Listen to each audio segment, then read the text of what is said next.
All right, welcome back to the channel. It's your boy Fanon, and in this video, we are going to be talking about the future of Terence Crawford and the PBC.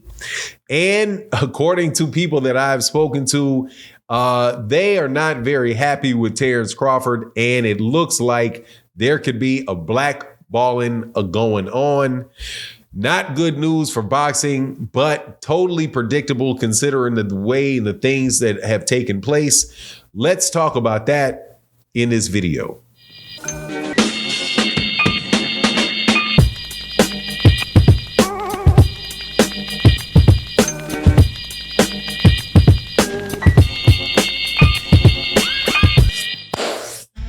All right, welcome back to the channel. It's your boy Fanon, and in this video, we're going to be in the 154, 47-pound division, where we have the best fighter in all of boxing, Terence Crawford, who is right now in another prolonged negotiation with Errol Spence Jr. over the question of what is going to happen in the rematch that they have going on. Will it be at 147? Will it be in 154? Will Errol Spence Jr. have to pay more money to Terence Crawford to get Terence Crawford to do this? Now, before I get into the details of this, though, and the effects of this, let me welcome you back to the channel. If you are new to the channel, please accept my invitation to hit the subscribe button, hit the bell icon so you can be notified of when we release more videos. And if you're a longtime subscriber and supporter of the channel, thank you guys so much for your continued support. It really makes a huge difference. But let's get into this because I like talking about it. What else can I say, man? I like contracts. I like negotiations. I love talking about it in boxing. And I had a conversation with somebody that I do believe has good insight into these matters and the people involved in this matter. And suffice it to say, man, that it looks like the powers that be, collectively, are not very happy or not very motivated to help Terence Crawford out in his career moving forward. And that is why you see a lot of things, a lot of fights being ordered and a lot of things going on around Terence Crawford that are going to prevent him from getting what it is that he says that he wants to get. And that is the big money fights, the legacy fights that he is looking for. Now, before I get into the details of it, though, let me welcome you back to the channel. If you are new to the channel, please accept my invitation to hit the subscribe button, hit the bell icon so you can be notified of when we release more videos. And if you're a longtime subscriber and supporter, thank you guys so much for what you do for the channel by watching these videos, leaving comments in the comment section. To everybody that can support them, the super thanks. Thank you guys very, very much. It is one of the best ways to support the channel and allow us to continue to do this content, especially during these really slow times and drag times in boxing. So I gotta say thank you guys every single time. But let's get into this because this is not a good thing. Okay, in the business of boxing, or business is just, people always say the business of boxing, and I always think, it's business, and then there's boxing, right? You got the suits and the ties, and you have the people that are in the shorts and in the shoes and in the gloves with the mouthpiece in their mouth, the trainers around them right now. And everybody is involved in business, right? Everybody's involved in business. You have a lot of players in business in this because there's a lot of people making money. Anybody really that is getting paid directly from or even around a boxing event is, technically speaking, a party to the business of boxing. So when one person does something, it has ripple effects on a lot of other people. And also that's not just with boxing itself, it's with business and in politics between human beings, just in general.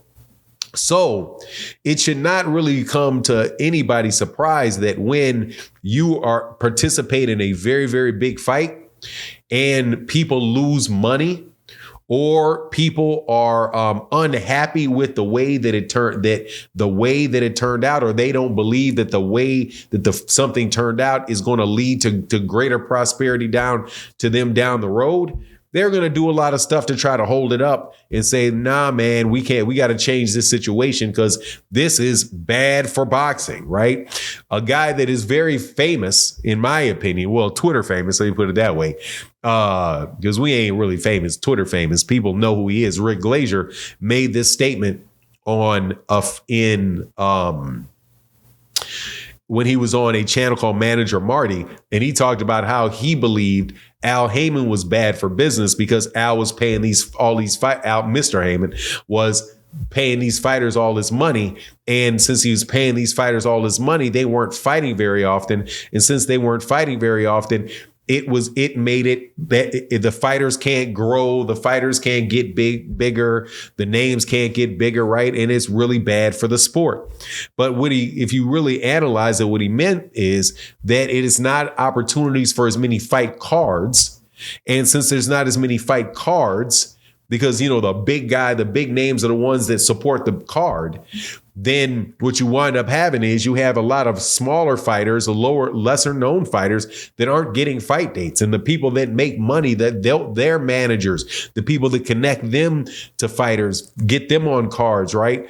None of those guys get the opportunities to make the paydays.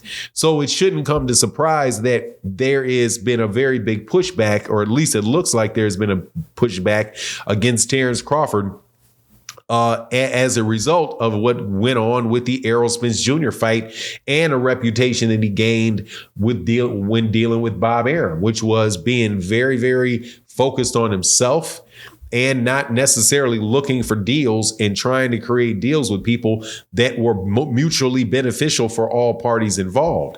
So take, for example, what happened with Showtime, and Showtime being in a negotiation with Errol Spence with Terence Crawford and Errol Spence in 2022, and how they negotiated all the way from like July all the way up until October, thinking they had a deal, thinking they had a deal. And then all of a sudden, boom, he jumps out of it and goes fight David Avanesyan and completely blindsides him, right?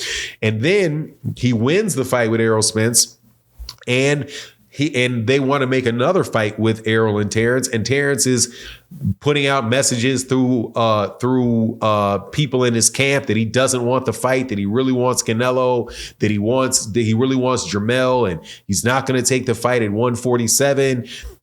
He's not going to take the fight at 154. It's going to be at 147 because he wants to get out of it. He wants, right? Now and then speculation that he would actually be asking for more money out of Errol Spence if the fight is going to be at 154 and not 147. Well, what that has done, and I think that you can see, at least the person that I'm talking to that says, look, man, this is why I think some of these things are happening. You see fights like Tim Tszyu not mentioning Terence Crawford's name at all, going into, after he beat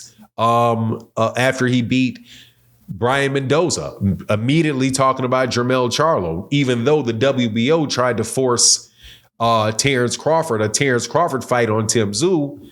Tim Tszyu says, I don't care. I'll drop the belt before I fight him. I want to fight Jermell because I can still fight Jermell for 2 belts, and he's the man in the division, and I'll drop the belts. So you have him dropping a belt. You have Leonard Ellerby saying, look, man, don't cut your options short, Terence. After Terence talked about him refusing to fight either Danny Garcia or Keith Thurman. And what does it do when you say that you won't fight those guys? It means you're not going to break bread with those guys. You're not going to, and that means you're not going to break bread with Al Haymon. You're not going to break bread with Showtime. With Showtime, the people that make money off the Danny Garcia and Keith Thurman fights, right? Not going to fight Jaron Ennis. So he's like, man, these guys, he's like, look, man, do not be surprised if he finds himself, like this is his 15 minutes of super fame. And remember that Terence Crawford also doesn't have a good reputation or a very good relationship with Bob Arum, who basically let Terence Crawford go, and said is, by not only wanting to resign him to a fight by fight basis. They said there's not very much going over there at Matchroom. There's really not a lot going on at Matchroom. So what exactly is Terence Crawford going to be doing? And if he's not going to play ball with people, right? And so right now he's a solo practitioner. He's out there, he's out there on his own.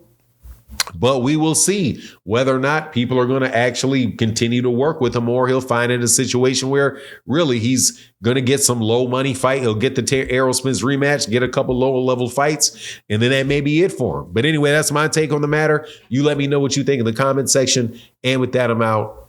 Peace.